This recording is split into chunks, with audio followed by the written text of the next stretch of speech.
আওয়ামী লীগের নিষেধাজ্ঞা তুলে নিতে আন্তর্জাতিক চাপের মুখে আছে অধ্যাপক ইউনূস ও তার উপদেষ্টা পরিষদ। সে চাপ সরকারের জন্য বেড়েছে মার্কিন সংগঠন ইন্টারন্যাশনাল রিপাবলিকান ইনস্টিটিউট বা IRI এর সফরের কারণে। IRI এর প্রতিনিধি দলের কাছে জাতীয় পার্টি সহ বেশ কয়েকটি দল ও সুশীল সমাজের প্রতিনিধিরা সুষ্ঠু, অবাধ, নিরপেক্ষ ও অন্তর্ভুক্তিমূলক নির্বাচনের জন্য আওয়ামী লীগের নিষেধাজ্ঞা তুলে নেওয়া দরকার বলে মত দিয়েছে। জাতীয় পার্টির চেয়ারম্যান GM কাদের প্রকাশ্যে বলেছেন, জাতীয় পার্টি ও আওয়ামী লীগকে ছাড়া নির্বাচন হতে দেওয়া হবে না। GM কাদেরের এমন মন্তব্যের পর রাজনৈতিক মহলে বেশ চাঞ্চল্য দেখা দিয়েছে। আবার একই দিনে বার্তা সংস্থা অ্যাসোসিয়েটেড প্রেস বা এপিতে সাবেক প্রধানমন্ত্রী শেখ হাসিনার ছেলে সজীব ওয়াজেদ জয়ের একটি বিস্তর সাক্ষাৎকার ছাপা হয়েছে। সেখানে তিনি বলেছেন, একটি নির্দিষ্ট রাজনৈতিক দলকে বাদ দিয়ে নির্বাচন করা হলে তা একটি প্রহসন হবে। তবে দেশি বিদেশি এমন চাপের মুখে অধ্যাপক ইউনূস ও তার ঘনিষ্ঠজনরা কৌশল খুঁজছেন কিভাবে আওয়ামী লীগকে আটকানো যায়। সরকার একাধিক সূত্র বলছে, আওয়ামী লীগের নিষেধাজ্ঞা তুলে নিতে হলে সরকার তার আগে এমন পরিস্থিতি তৈরি করতে চায় যাতে দলটি কোমর সোজা করে দাঁড়াতে না পারে। সে কৌশল বাস্তবায়নে গণপ্রতিনিধিত্ব আদেশ বা RPO সংশোধনীতে চূড়ান্ত অনুমোদন দিয়েছে উপদেষ্টা পরিষদ। সংশোধনীটিতে আদালত কাউকে পলাতক ঘোষণা করলে তিনি নির্বাচনে প্রার্থী হওয়ার অযোগ্য হবেন, এমন বিধান যুক্ত করা হয়েছে। বিশ্লেষকরা বলছেন, এই সংশোধনীটিকে সরকার আওয়ামী লীগের বিরুদ্ধে ডাবল প্লেট হিসেবে ব্যবহার করতে চায়। একদিকে আওয়ামী লীগের প্রথম সারির নেতারা পলাতক থেকে নির্বাচন করতে পারবেন না, আবার নির্বাচন করার জন্য দেশে আসলে গ্রেপ্তার হবেন। সরকার একটি সূত্র বলছে, আওয়ামী লীগকে কেন্দ্র করে অবাধ, সুষ্ঠু ও নিরপেক্ষ নির্বাচনের ইস্যুটিকে সামনের দিনগুলোতে জটিল করতে চায় সরকারের কোর গ্রুপ ও তার মিত্ররা। এমন পরিস্থিতি তৈরি করতে চায় যাতে নির্বাচন পিছিয়ে যায়। সে আশঙ্কার কথা এরই মধ্যে প্রকাশ করে ফেলেছেন বিএনপির মহাসচিব মির্জা ফখরুল ইসলাম আলমগীর। প্রশ্ন হলো, একদিকে নির্বাচন পেছানোর শঙ্কা, অন্যদিকে সবার অংশগ্রহণের দাবি, এসব নিয়ে কি হতে যাচ্ছে আগামী নির্বাচনে। চলুন যাওয়া যাক বিশ্লেষণে।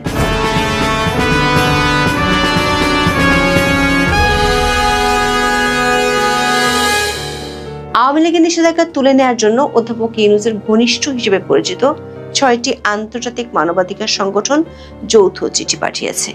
এর আগে থেকে অনেকগুলো বিদেশি রাষ্ট্রদূত বিষয়টি সরকারের নজরে এনেছে। আবার ফেব্রুয়ারির প্রথমার্ধে ত্রয়োদশ জাতীয় সংসদ নির্বাচন অনুষ্ঠিত হবে।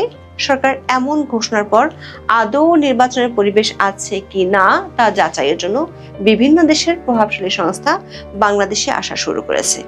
বর্তমানে বাংলাদেশে এসে বিভিন্ন দল, সংগঠন ও প্রতিনিধিদের সাথে বৈঠক করছে যুক্তরাষ্ট্রের প্রভাবশালী সংস্থা ইন্টারন্যাশনাল রিপাবলিকান ইনস্টিটিউট বা IRI। বাংলাদেশে এসেছে Netherlands institute for multi party democracy বা NIMD। আগামী 25 থেকে 31 অক্টোবর যুক্তরাজ্য থেকে বাংলাদেশ সফরে আসবে কমনওয়েলথ সেক্রেটারির পক্ষ থেকে নির্বাচনের সম্ভাব্যতা যাচাইয়ের জন্য একটি দল। দর্শক, IRI এবং কমনওয়েলথ টিমের রিপোর্টের উপর আগামী নির্বাচনে যুক্তরাষ্ট্র, কমনওয়েলথ এবং যুক্তরাজ্যের পর্যবেক্ষক আসা এবং নির্বাচনী সহযোগিতার বিষয়টি চূড়ান্ত হবে। এক কথায় অধ্যাপক ইউনূস যে বিশ্বকে নির্বাচন করে দেখিয়ে দিতে চান, সেটির সফলতা অনেকখানি নির্ভর করছে এর উপর। বাংলাদেশের সফরে আসা এসব বিদেশি সংস্থাগুলোর সরকার অনুমোদিত দল ও গোষ্ঠীর সঙ্গে আলোচনার পাশাপাশি তারা সরকারের তোপের মুখে থাকা দলগুলোর সঙ্গেও কথা বলছে। ফলে সরকার একতরফা ভাষ্যের বাইরের তথ্য পাচ্ছে IRI সহ সংগঠনগুলো। ফলে এসব বৈঠক সরকার নীতি নির্ধারকদের জন্য তৈরি করছে অস্বস্তি। প্রতিনিধি দলের সদস্যরা 21 অক্টোবর যমুনায় প্রধান উপদেষ্টার সঙ্গেও বৈঠক করেন। সেখানেও অন্তর্ভুক্তিমূলক নির্বাচনের বিষয়ে আলোচনা হয়। অধ্যাপক ইউনূস বলেন, বাংলাদেশ একটি শান্তিপূর্ণ ও অন্তর্ভুক্তিমূলক নির্বাচনের পথে রয়েছে। সরকার শান্তিপূর্ণ ও উৎসবমুখর ভোট আয়োজনের বিষয়ে কাজ করছে। তবে সরকারের দাবির অসরতা ধীরে ধীরে পরিষ্কার হয়ে উঠছে IRI এর কাছে। মাঠ পর্যায়ে তাদের পর্যবেক্ষণ যুক্তরাষ্ট্রের নীতিতে কি প্রভাব ফেলবে সেটি বড় প্রশ্ন হয়ে উঠছে। 23 অক্টোবর জাতীয় পার্টির চেয়ারম্যান জিএম কাদেরের সঙ্গে বৈঠক করে যুক্তরাষ্ট্রের আইআরআই প্রতিনিধি দল। সেখানে জাতীয় পার্টির পক্ষ থেকে জানানো হয়, বর্তমান অন্তর্বর্তী সরকার অধীনে জাতীয় নির্বাচন নিরপেক্ষ হবে না। ঢাকার একটি হোটেলে হয় এই বৈঠক। জাতীয় পার্টির দাবি, একটি অন্তর্ভুক্তিমূলক, সুষ্ঠু ও নিরপেক্ষ নির্বাচন না হলে রাজনৈতিক স্থিতিশীল সরকার প্রতিষ্ঠিত হবে না। এতে দেশের দুর্ভিক্ষ এবং গৃহযুদ্ধের মতো পরিস্থিতি সৃষ্টি হতে পারে। এই বৈঠকের আগে কাকরাইলে দলটির কেন্দ্রীয় কার্যালয়ের সামনে সমাবেশ অনুষ্ঠিত হয়। সেখানে জিএম কাদের অন্তর্বর্তী সরকারকে তুলোধুনো করেন, বলেন গৃহযুদ্ধ বাঁধিয়ে দেওয়ার পরিবেশ তৈরি করা হচ্ছে। অশান্তির কোনো নোবেল থাকলে এই সরকারের পাওয়া উচিত। দেশের আইন শৃঙ্খলা কোনো সময় এত খারাপ ছিল না। জিএম কাদের বলেন, আওয়ামী লীগকে যে বাদ দেওয়া হয়েছে এর কোনো অর্থ নেই। আওয়ামী লীগকে আপনি দল হিসেবে বাদ দিতে পারেন না বলে দাবি করেন জিএম কাদের। তিনি বলেন, জাতীয় পার্টিকেও বাদ দেওয়া হয়েছে, আর 3% লোক নিয়ে তারা এখন ইলেকশন করতে যাচ্ছেন। তারা এই ইলেকশন করতে গেলে সেটা কোনো ইলেকশন হবে না। সরকারি সূত্র বলছে, অদৃশ্য এক চাপে জাতীয় পার্টিকে সরকার সমাবেশ করতে দিতে বাধ্য হয়েছে। সরকারের একজন নীতি নির্ধারক বলছেন, বিষয়টি খুব রহস্যময়। আওয়ামী লীগ সরকারের পতনের পর থেকে অন্তর্বর্তী সরকারের মিত্র দলগুলোর সহজ টার্গেটে পরিণত হয় জাতীয় পার্টি। ঢাকা সহ সারা দেশে আক্রান্ত হয় জাতীয় পার্টির কার্যালয়। তাদের রাজনৈতিক কর্মকাণ্ডের উপর রয়েছে অলিখিত নিষেধাজ্ঞা। বিশেষ করে ঢাকায় তাদের রাজনৈতিক কার্যালয় একাধিকবার জ্বালিয়ে দেওয়া হয়। গত 5 অক্টোবর কাকরাইলে জাপা কার্যালয়ে হামলা, ভাঙচুর ও অগ্নিসংযোগ করা হয়। সাম্প্রতিক সময় জাতীয় পার্টির সমাবেশে পুলিশি হামলার দৃশ্য দেখা গেছে। সবশেষ কাকরাইলে দলের কার্যালয়ের সামনে 11 অক্টোবর আয়োজিত সমাবেশ পুলিশের হামলায় পণ্ড হয়ে যায়। পুলিশ সেদিন সরকার উচ্চ পর্যায়ের নির্দেশে দলটি নেতাকর্মীকে দাঁড়াতেই দেয়নি। তার মাত্র 2 সপ্তাহের মধ্যে সরকারের নাকের ডগায় ব্যান্ড দলের বাদন আর নেতা কর্মীদের স্লোগানের মাঝে কার্যালয়ে হাজির হয়েছেন দলটির চেয়ারম্যান জিএম কাদের। অদৃশ্য চাপ ছাড়া এভাবে রাতারাতি দৃশ্যপট পাল্টে যাওয়াটা বাস্তবে নয়, উপন্যাসে বা নাটকে দেখা যায়। সরকার ওই নীতি নির্ধারক মনে করেন, অনেকটা ভস্ম থেকে জন্ম নেওয়া ফিনিক্স পাখির মতো উৎসব মুখর হয়ে উঠছে জাতীয় পার্টির কার্যালয়। উপজেলা দিবস উপলক্ষে তারা শুধু বর্ণাঢ্য আয়োজন করেনি, উল্টো সরকারকে শাসিয়ে দিয়েছে আওয়ামী লীগ ও জাতীয় পার্টি ছাড়া নির্বাচন হতে দিবে না। এটা বিদেশিদের কাছে দলটি বার্তা পৌঁছে দিল। কমনওয়েলথের টিমটি আসার আগে সরকার এই মুহূর্তে কোনো দলের উপর বল প্রয়োগ করে বিদেশিদের কাছে ভুল বার্তা দিতে চায় না। 23 অক্টোবর বাংলাদেশে নিযুক্ত জার্মান রাষ্ট্রদূত ডক্টর রুজিগার লুট্রোজো নির্বাচন কমিশনকে বলেছেন, তারা নির্বাচনে বহু দলের অংশগ্রহণ চায়। সরকারের সূত্রগুলো বলছে, বিদেশি সংগঠনগুলোর কাছে সরকার অনেক মিত্র দলও বলছে সরকার নিরপেক্ষভাবে কাজ করছে না। এমনকি সরকার প্রেসক্রিপশনে একদিন আগে আইআরআই প্রতিনিধি দল জাতীয় পার্টির আরেক অংশের সঙ্গেও আলোচনা করে। সেখানেও তোলা হয় সরকারের ভূমিকা নিয়ে প্রশ্ন।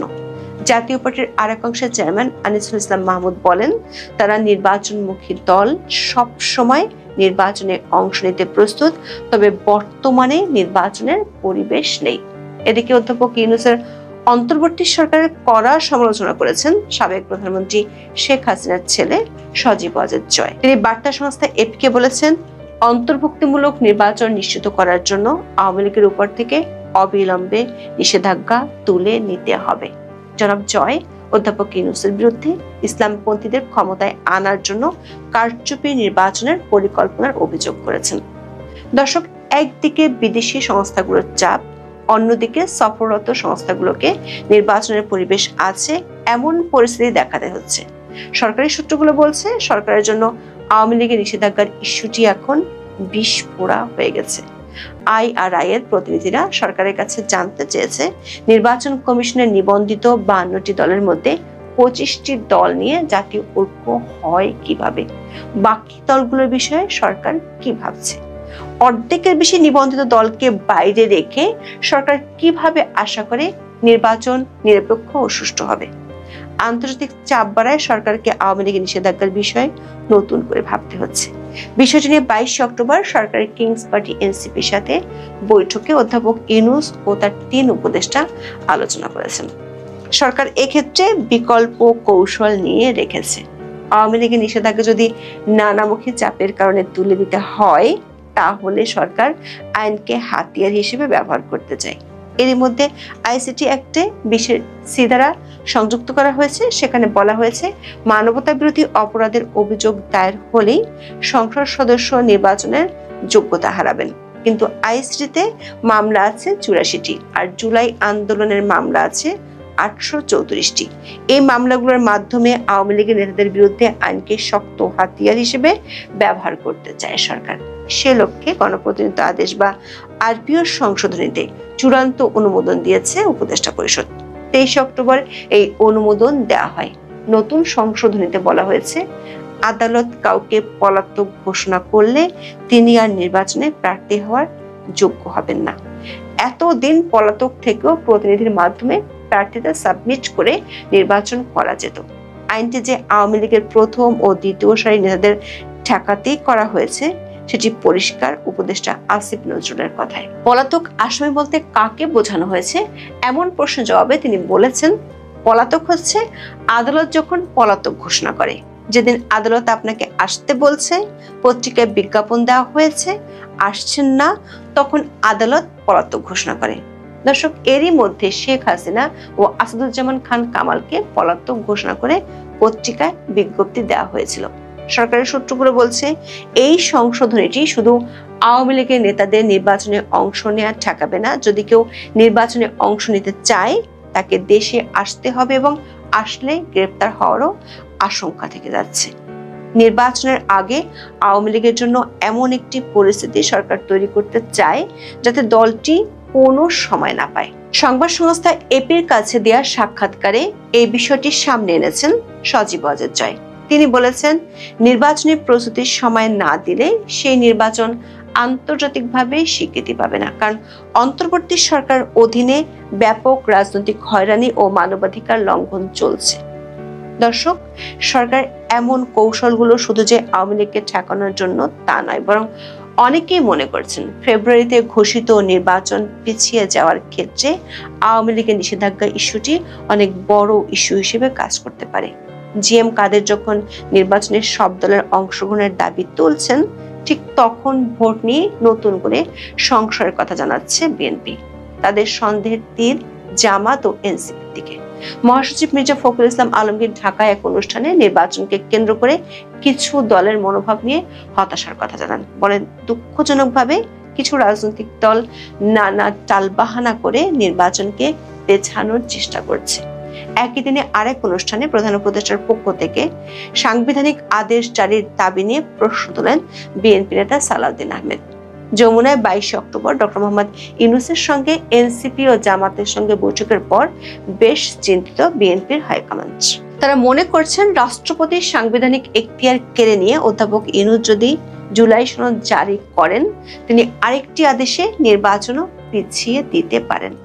দলটির অভ্যন্তরে নতুন করে আলোচনায় আসছে -3 তত্ত্ব। অনেকটা সেই বিজ্ঞাপনের মতো ইটের পর ইট গেঁথে প্রতিপক্ষের